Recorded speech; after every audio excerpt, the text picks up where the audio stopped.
Parliament house में आपने देखा होगा कि अजीब सी बात है,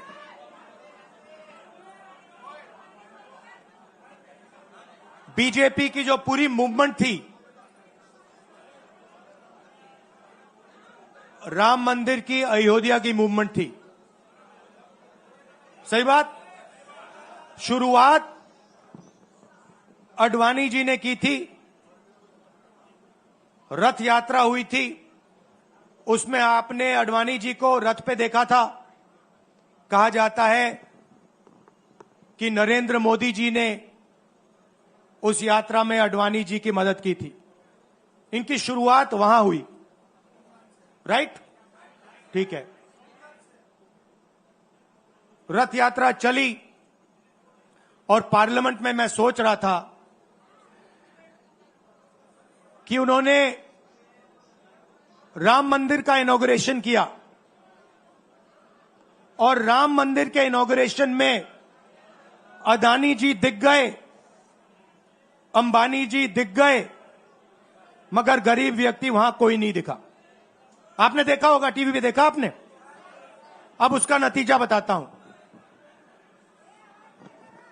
पार्लियामेंट में मैं यहां बैठता हूं, यहां पे अयोध्या के एमपी बैठते हैं। देखा आपने उनका चेहरा? इंडिया गठबंधन के हैं, है ना? मैंने उनसे पूछा कि भैया आप मुझे एक बात समझाओ, ये बीजेपी ने अपनी पूरी पॉलिटिक्स अयोध्या की पॉलिटिक्स थी। चुनाव के पहले इन्होंने राम मंदिर का इनॉग्रेशन किया, राम भगवान को पॉलिटिसाइज करने की कोशिश की, मीडिया में फैला दिया। मैंने उनसे पूछा भैया एक बात बताओ, ये हुआ क्या कि उन्होंने राम मंदिर का इनॉग्रेशन किया और इंडिया गठबंधन अयोध्या में चुनाव जीत गया? ये हुआ क्या? और मुझे जवाब उन्होंने दिया, मैं ये जवाब आपको देना चाहता हूं।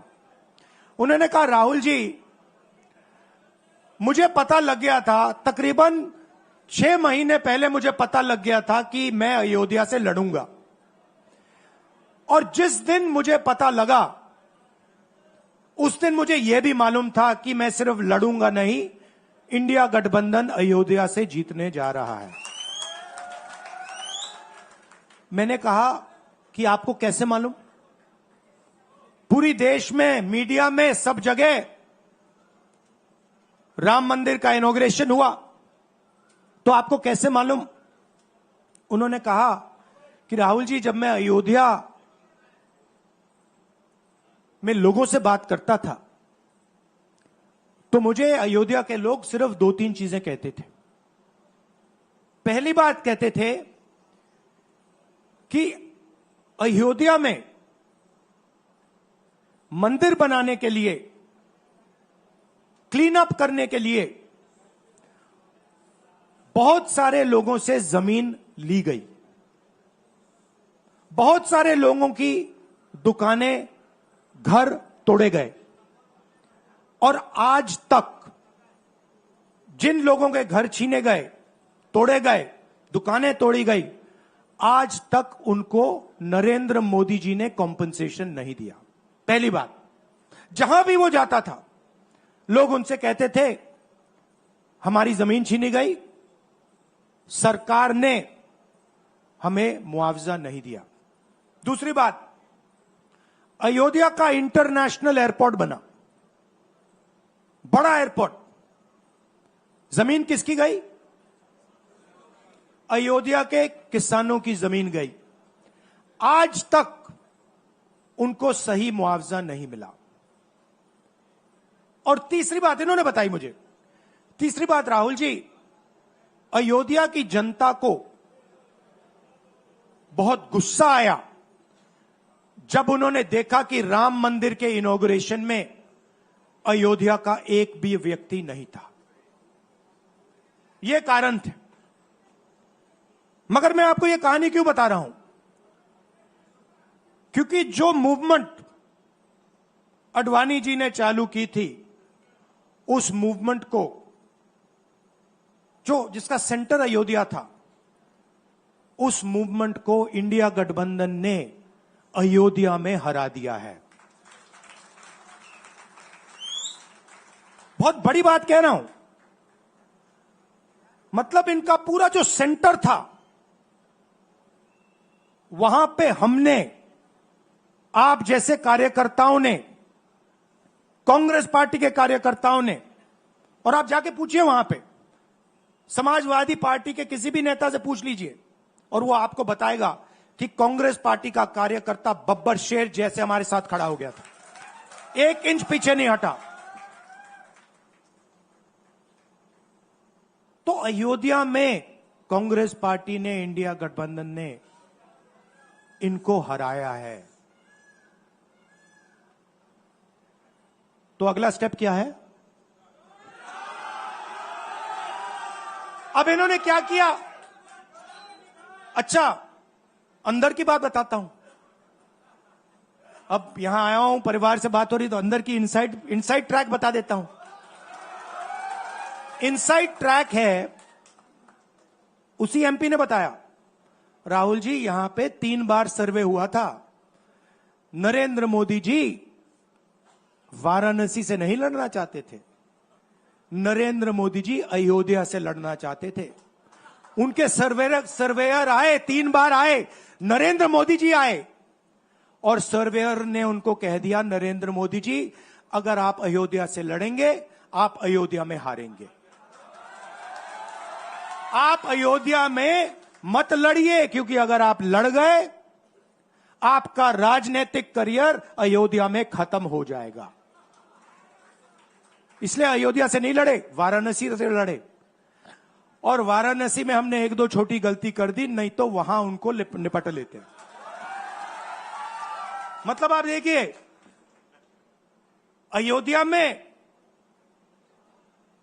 उन्हीं के लोगों ने उनसे कहा कि हारोगे, और काशी में कितने से जीते? 1 लाख वोट से जीते। मतलब जान बचा के निकले हैं। सच्चाई है। जैसे मैंने पार्लियामेंट हाउस में कहा, हमारा काम, ये जो लगा रखा है मैंने आज, ये जो चिन्ह लगा रखा है, इसको क्या कहते हैं? अभय मुद्रा कहते हैं। ये आपका चिन्ह है, इसको भूलो मत।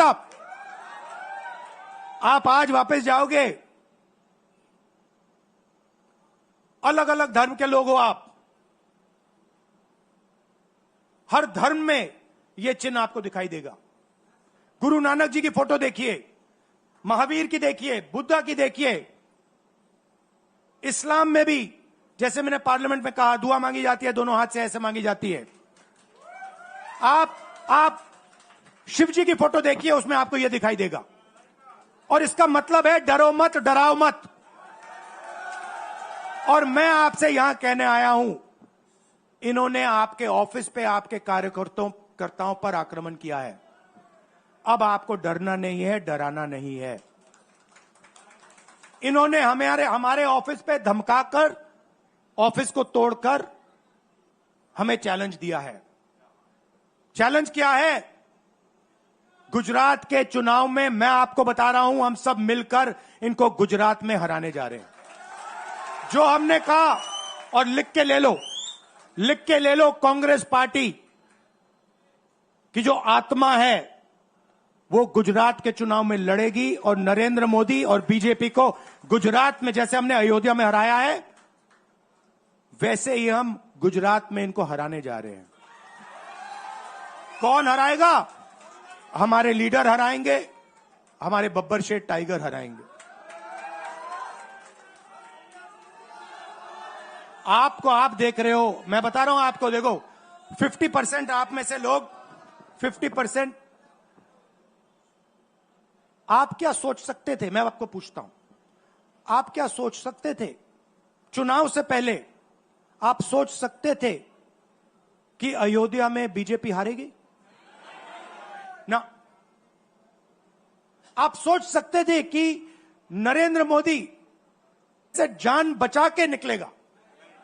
मतलब मार्जिन ऐसे तुक्के से निकलेगा, सोच सकते थे?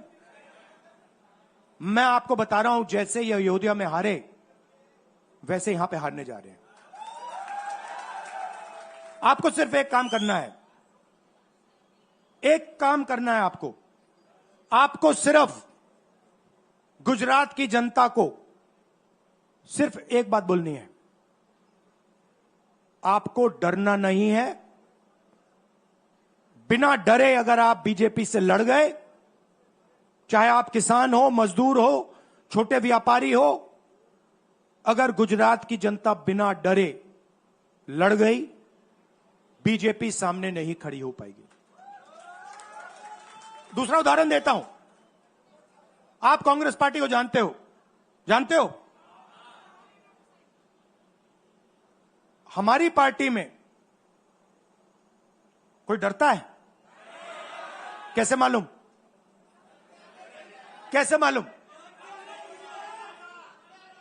हमारी पार्टी में दिल से बात कर देते हैं। बड़ा सा बड़ा हो, राहुल गांधी हो, हमारे पार्टी के लोग कहते हैं राहुल गांधी, मुझसे कहते हैं, मेरे कमरे में आके कहते हैं, राहुल जी ये जो आपने किया हमें अच्छा नहीं लगा। कहते हैं, मैं बता रहा हूं आपको, और मैं कहता हूं आपने सही बोला, इस बार मैंने ऐसे नहीं करना था, जो आप बोल रहे हो वैसे करना था।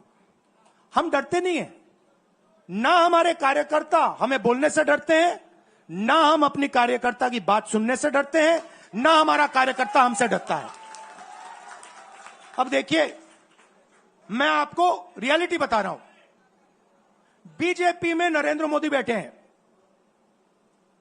उनकी पूरी टीम बैठी है उनके सामने। मैं आपको इंटरनल बात बता रहा हूं, उनमें से कोई नरेंद्र मोदी को नहीं चाहता, मगर कोई नहीं चाहता, मतलब पूरी लीडरशिप टीम देख लो आगे बैठी है। मैं बता रहा हूं आपको, अंदर की बात बता रहा हूं, इनसाइड ट्रैक दे रहा हूं, कोई नहीं चाहता, मगर दम नहीं है, डरते हैं।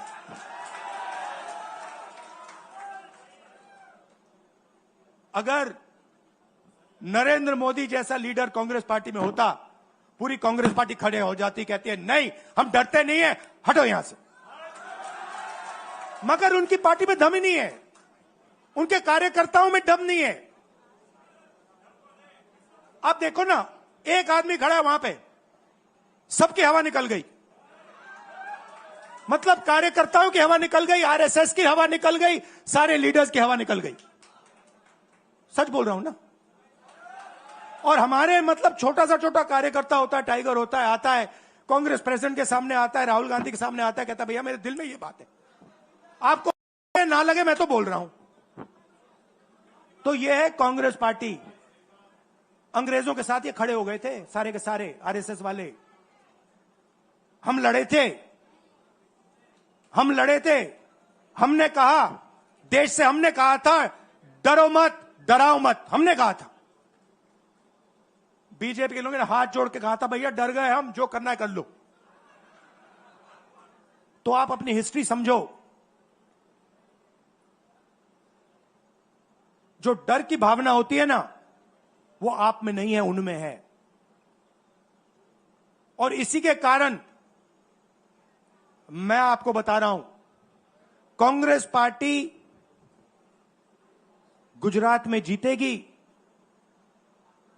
और गुजरात से ही नई कांग्रेस पार्टी बनेगी। क्योंकि कांग्रेस पार्टी, मैं गहरी बात बोल रहा हूं, मैं ऐसी आलतू फालतू बात नहीं करता हूं। देखिए, कांग्रेस पार्टी बनी कहां थी? मतलब हमारे जो सबसे बड़े नेता थे, जिन्होंने रास्ता दिखाया था। आप क्या सोचते हो, जब यहां अंग्रेज राज करते थे क्या डर नहीं था? गुजरात के व्यक्ति ने कहा था, महात्मा गांधी ने देश को कहा कि देखो डरो मत, डराओ मत। और आग गुजरात से शुरू हुई थी। और आज अगर कांग्रेस पार्टी है तो वो पार्टी, वो भावना, वो सोच गुजरात से शुरू हुई थी। इसीलिए जब इन्होंने हमारा ऑफिस तोड़ा, मैंने सोचा भैया मौका मिल गया। अब हम इनको सबक सिखाएंगे। जैसे इन्होंने हमारा ऑफिस तोड़ा, वैसे ही हम उनकी सरकार को तोड़ने जा रहे हैं। अच्छा, अब मैंने दरोमत की बात करी, मगर एक शिकायत भी है। एक शिकायत भी है। यह भी नहीं है कि कांग्रेस पार्टी गुजरात में कमियां नहीं है, ये कहना पड़ेगा, कहना पड़ेगा। कमी क्या है? एक कार्यकर्ता ने मुझे बहुत अच्छी तरह बताया, कांग्रेस पार्टी के कार्यकर्ता ने, राहुल जी, कहता है मुझे, राहुल जी, ये कांग्रेस पार्टी में एक मुश्किल है, दो तरीके के घोड़े होते हैं। एक रेस का घोड़ा होता है, दूसरा शादी का घोड़ा होता है। ये आप कभी कभी कांग्रेस पार्टी क्या करती है, रेस के घोड़े को शादी में भेज देती है और शादी के घोड़े को रेस में लगा देती है। तो उसने कहा ये आप बंद करा दीजिए, रेस के घोड़े को आप रेस दौड़ाइए और शादी के घोड़े को आप शादी में भेजिए। तो ये हमें गुजरात में करना है। जो रेस का घोड़ा है, जो तैयार है, दौड़ने के लिए तैयार है, उसको रेस में लगाना चाहिए। और जो हमारे शादी के घोड़े हैं, जो हैं, वो हैं, उनको हमें शादी में, बारात में नचा देना चाहिए। तो अब मेरा कहना है कि यह काम सीरियसली करना है। हम पिछले चुनाव में, आप भी जानते हो, मैं भी जानता हूं कि हम बीजेपी से पिछले चुनाव में नहीं लड़े थे, ठीक से नहीं लड़े थे। उससे पहले चुनाव में 2017 में हम 3 महीने कह लो, 4 महीने कह लो, 4 महीने 3 महीने हम लड़े और नतीजा आपने देखा। आपने देखा, गुजरात के सीनियर नेताओं ने मुझे बस में कहा, मैं बता रहा हूं आपको इनसाइड ट्रैक, मुझे बस में कहा कि राहुल जी, गुजरात में हमें 40 सीटें मिलेंगी। मैंने उनसे कहा 40 नहीं, हम चुनाव जीतने जा रहे हैं। और 16 सीट से हम चुनाव हारे। अब 3 साल है, 3 महीने में हम फिनिश लाइन तक पहुंच गए थे। 3 साल में हम फिनिश लाइन को, मतलब उधर पीछे छोड़ के निकल जाएंगे। मैं आपको यहां कह रहा हूं कि आप लोग गुजरात में कितने साल बाद, 30 साल हो गए, 30 साल हो गए। मैं आपको बता रहा हूं, मानो ना मानो, आप में से 50% अभी मान रहे हैं और 50% कह रहे नहीं भैया नहीं होगा। जो 50% मान रहे हैं, मैं आपसे बात कर रहा हूं।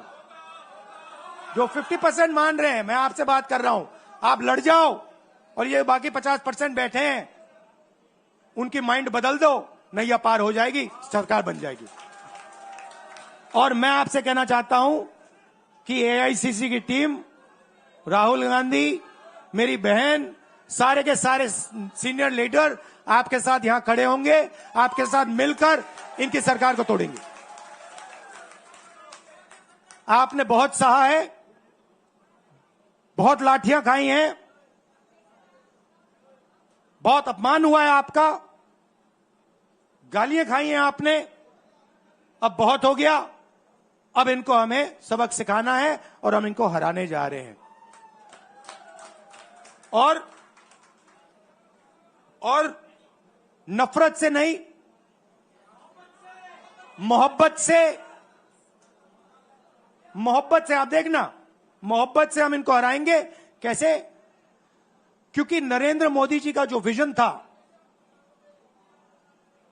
वो गुब्बारा जो था वो फट गया है। पार्लियामेंट हाउस में नरेंद्र मोदी वहां बैठे, मैं यहां, और मैंने प्रधानमंत्री जी उनके सामने कहा कि नरेंद्र मोदी जी, आप एक व्यक्ति भी नहीं कह सकता हूं, पता नहीं आप क्या हैं, क्योंकि आपने ही कहा कि मैं नॉन बायोलॉजिकल हूं। मैं बायोलॉजिकल नहीं हूं, और मेरा सीधा डायरेक्ट कनेक्शन है ईश्वर से। अरे भैया, आपका डायरेक्ट कनेक्शन है ईश्वर से, तो अयोध्या कैसे हार गए? कैसे हार गए? तो हमारे प्रधानमंत्री सोचते हैं कि बाकी सब लोग बायोलॉजिकल, गुजरात की जनता बायोलॉजिकल, गांधी जी बायोलॉजिकल, हिंदुस्तान के किसान मजदूर सब लोग बायोलॉजिकल, और Narendra Modi non biological. Speaker sir ने मुझे कहा ऐसे मत बोलिए। मैंने कहा मैं थोड़ी बोल रहा हूं, ये तो प्रधानमंत्री बोल रहे थे, मैं तो उनकी बात कर रहा हूं। स्पीकर बिल्कुल चुप हो गए। बात तो सही है, बात तो सही है, ये राहुल गांधी के शब्द थोड़ी है, ये तो हिंदुस्तान के प्रधानमंत्री के शब्द हैं, नॉन बायोलॉजिकल। अब सोचिए, वो व्यक्ति जो अपने आप को नॉन बायोलॉजिकल समझता है और देश की जनता को बायोलॉजिकल समझता है, कि मतलब मैं यहां और बाकी जनता वहां, वो गुजरात को विजन कैसे दे सकता है?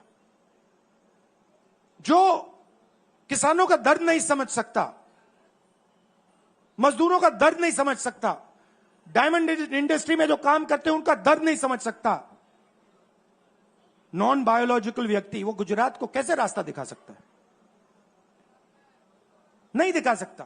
तो अब आपका काम है गुजरात को विजन देना, गुजरात के युवाओं को, किसानों को, मजदूरों को, माताओं बहनों को विजन देना कि भैया हम आपके लिए ये करने जा रहे हैं। आपने हमारा मैनिफेस्टो देखा? हिला के रख दिया था बीजेपी को, आपने देखा? वैसा मैनिफेस्टो बनाना है गुजरात के लिए। गुजरात की जनता से मिलकर 1 लाख लोगों ने हमारा मैनिफेस्टो बनाया था। वैसे ही हम गुजरात में लाखों लोगों से पूछकर अपना मैनिफेस्टो बनाएंगे, गुजरात को विजन देंगे, और फिर चुनाव पूरा दम लगा के लड़ेंगे, और यहां इनकी जो सरकार है उसको तोड़ के हटप्परे कर देंगे। आप सबका दिल से धन्यवाद। आखिरी बात मैं कहना चाहता हूं, यहां जगन्नाथ यात्रा हो रही है, आप सबको, और जो यात्रा में भाग लेंगे आप सबको शुभकामनाएं देना चाहता हूं, और दिल से प्यार देना चाहता हूं। आप सबका दिल से धन्यवाद। नमस्कार, जय हिंद।